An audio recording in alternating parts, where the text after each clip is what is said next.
So not all hole saws are created alike, and I got some good examples here for you guys. When I first started with this project using this tubing notcher, well, I was using this yellow hole saw right here, and I'm not sure where I got this thing from originally, but it was the right size for this project, and so I grabbed it up and started using it, and I probably got to about cut number 70 with the tubing notcher using this hole saw. And then I was making one of these fancy double cut deals, trying to make a piece of tubing that looks like this.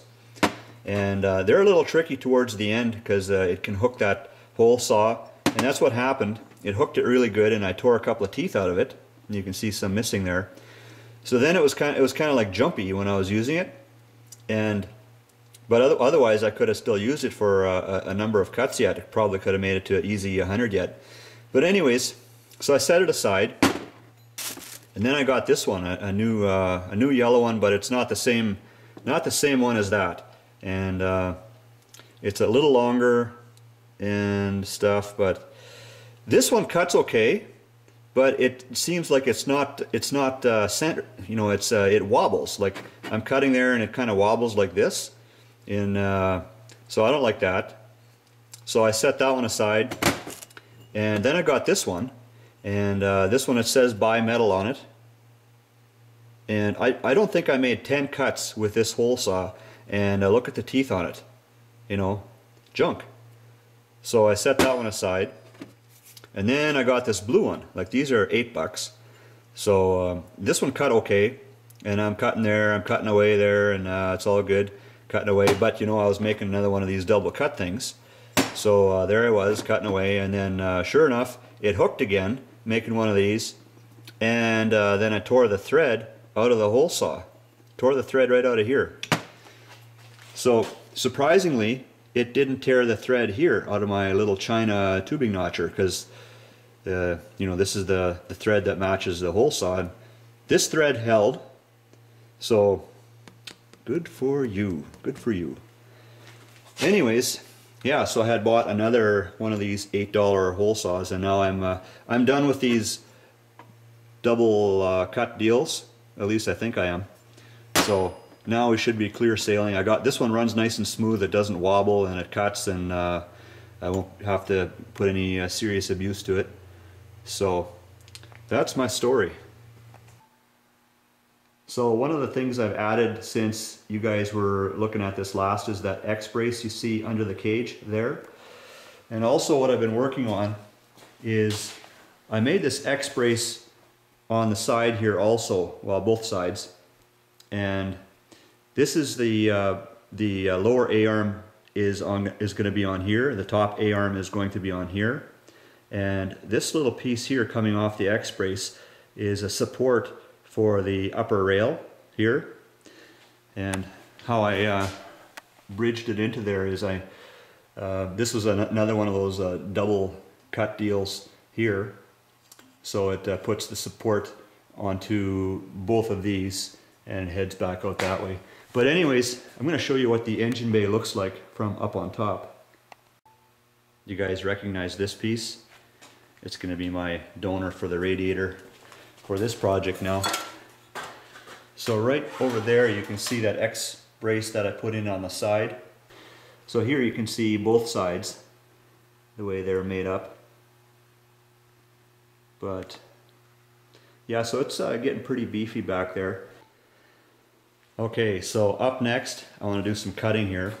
I got to take my grinding disc off and put on my cutting disc.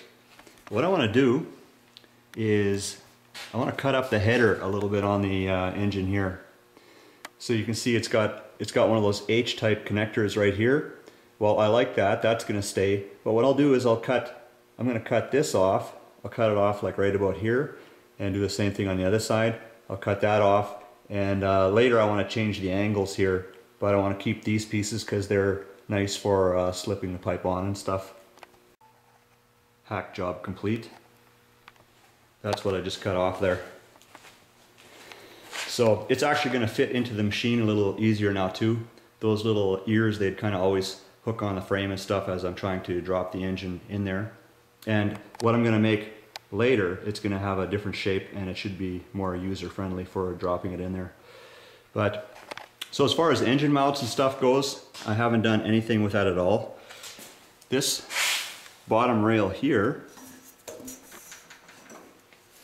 see, it's not welded in, and it's going to be part of the lower engine mount once I'm up to there.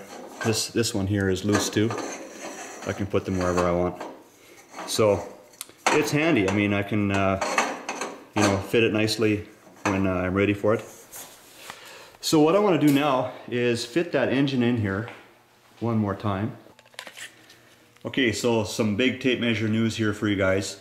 I'm walking around the shop today looking for my tape measure. I have 3 like this. I couldn't find a single one of them. So anyways, I finally did find one, but that put me on a mission to solve that problem. So back to the dollar store I went, because I was doing some errands anyways, and I picked up 4 more. They're $2. I'm thinking like they should really be $1, but you know, I seem to lose them before I wreck them, so it's all good. Okay. I gotta back this thing up a bit. Okay.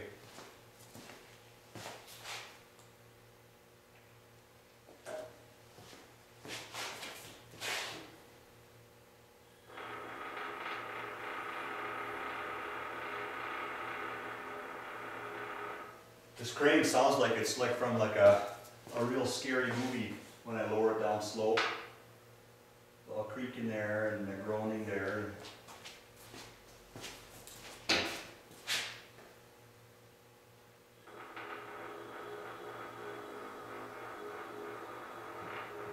Okay, what's going on here?